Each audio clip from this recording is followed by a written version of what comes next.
Hi అండి, welcome to my channel. అందరు ఎలా ఉన్నారు? నేనైతే చాలా బాగున్నాను. ఈరోజు నేను చేసేది బెల్లం జీడిపప్పు అచ్చు. దీనికోసం 1/2 కేజీ జీడిపప్పులు, 1/2 కేజీ బెల్లం అయితే తీసుకున్నాను.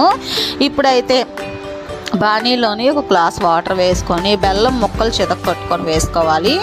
ఇది మరిగేలోగా పక్కన ఒక ప్లేట్కి అయితే నెయ్యి రాసుకొని పక్కన పెట్టుకోవాలి. ఇప్పుడు ఈ పాకం ఏంటంటే జిగురు పాకం రావాలండి. జిగురు పాకం కోసం మనం ఇలా కలుపుకుంటూ ఉండాలండి. ఇలా జిగురు పాకం అయితే వచ్చిన తర్వాత